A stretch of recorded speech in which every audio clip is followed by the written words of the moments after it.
Marcos capítulo 14, primeira parte. O plano para matar Jesus.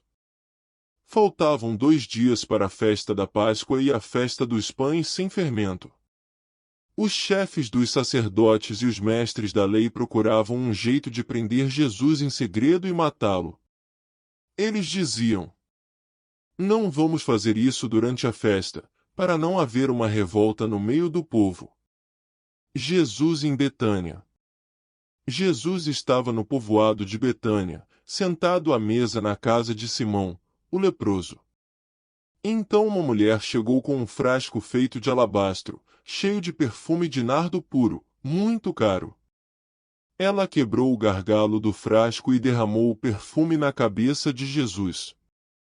Alguns que estavam ali ficaram zangados e disseram uns aos outros: "Que desperdício! Esse perfume poderia ter sido vendido por mais de 300 moedas de prata, que poderiam ser dadas aos pobres."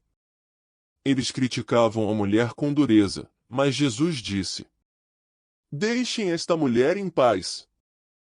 Por que é que vocês a estão aborrecendo? Ela fez para mim uma coisa muito boa. Pois os pobres estarão sempre com vocês, e, em qualquer ocasião que vocês quiserem, poderão ajudá-los.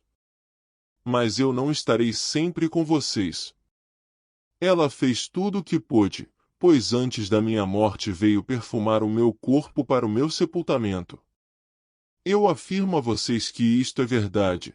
Em qualquer lugar do mundo onde o Evangelho for anunciado, será contado o que ela fez, e ela será lembrada." Judas traz Jesus. Judas Iscariotes, que era um dos 12 discípulos, foi falar com os chefes dos sacerdotes para combinar como entregaria Jesus a eles.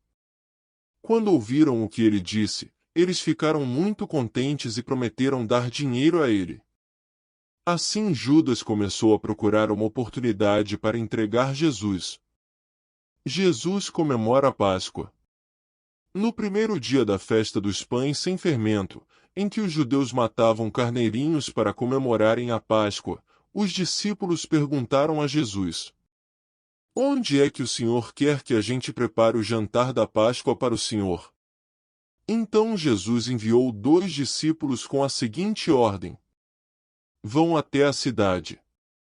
Lá irá se encontrar com vocês um homem que estará carregando um pote de água. Vão atrás desse homem e digam ao dono da casa em que ele entrar que o mestre manda perguntar: onde fica a sala em que eu e os meus discípulos vamos comer o jantar da Páscoa? Então ele mostrará a vocês no andar de cima uma sala grande, mobiliada e arrumada para o jantar. Preparem ali tudo para nós." Os 2 discípulos foram até a cidade e encontraram tudo como Jesus tinha dito. Então prepararam o jantar da Páscoa. Quando anoiteceu, Jesus chegou com os 12 discípulos. Enquanto estavam à mesa, no meio do jantar, ele disse: "Eu afirmo a vocês que isto é verdade, um de vocês, que está comendo comigo, vai me trair." Eles ficaram tristes, um por um, começaram a perguntar: "O Senhor não está achando que sou eu, está?" Jesus respondeu: "É um de vocês. É o que está comendo no mesmo prato que eu. Pois o Filho do Homem vai morrer da maneira como dizem as Escrituras Sagradas, mas ai daquele que está traindo o Filho do Homem. Seria melhor para ele nunca ter nascido." A ceia do Senhor. Enquanto estavam comendo, Jesus pegou o pão e deu graças a Deus. Depois partiu o pão e o deu aos discípulos, dizendo: "Peguem, isto é o meu corpo." Em seguida, pegou o cálice de vinho e agradeceu a Deus. Depois passou o cálice aos discípulos, e todos beberam do vinho. Então Jesus disse: "Isto é o meu sangue, que é derramado em favor de muitos, o sangue que garante a aliança feita por Deus com o seu povo. Eu afirmo a vocês que isto é verdade, nunca mais beberei deste vinho até o dia em que beber com vocês um vinho novo no reino de Deus." Então eles cantaram canções de louvor e foram para o Monte das Oliveiras. Jesus avisa Pedro. E Jesus disse aos discípulos: Todos vocês vão fugir e me abandonar, pois as Escrituras Sagradas dizem: matarei o pastor, e as ovelhas serão espalhadas. Mas, depois que eu for ressuscitado, irei adiante de vocês para Galiléia. Então Pedro disse a Jesus: Eu nunca abandonarei o Senhor, mesmo que todos o abandonem. Mas Jesus lhe disse: Eu afirmo a você que isto é verdade. Nesta mesma noite, antes que o galo cante 2 vezes, você dirá 3 vezes que não me conhece. Mas Pedro repetia com insistência: Eu nunca vou dizer que não o conheço, mesmo que eu tenha de morrer com o Senhor. E todos os outros discípulos disseram a mesma coisa. Jesus no jardim do Getsêmani. Jesus e os discípulos foram a um lugar chamado Getsêmani. E Jesus lhes disse: Sentem-se aqui, enquanto eu vou orar. Então Jesus foi, levando consigo Pedro, Tiago e João. Aí ele começou a sentir uma grande tristeza e aflição e disse a eles: A tristeza que estou sentindo é tão grande, que é capaz de me matar. Fiquem aqui vigiando. Ele foi um pouco mais adiante, ajoelhou-se, encostou o rosto no chão e pediu a Deus que, se possível, afastasse dele aquela hora de sofrimento.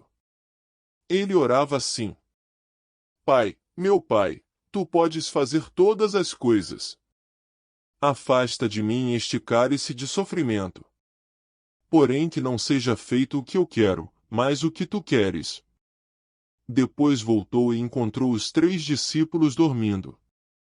Então disse a Pedro: Simão, você está dormindo?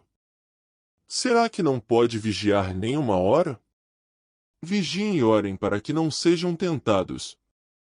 É fácil querer resistir à tentação, o difícil mesmo é conseguir. Jesus foi outra vez e orou, dizendo as mesmas palavras. Em seguida, voltou ao lugar onde os discípulos estavam e os encontrou de novo dormindo. Eles estavam com muito sono e não conseguiam ficar com os olhos abertos. E não sabiam o que responder a Jesus. Quando voltou pela 3ª vez, Jesus perguntou: Vocês ainda estão dormindo e descansando? Basta! Chegou a hora, e o Filho do Homem está sendo entregue nas mãos dos maus. Levantem-se, e vamos embora. Vejam! Aí vem chegando o homem que está me traindo.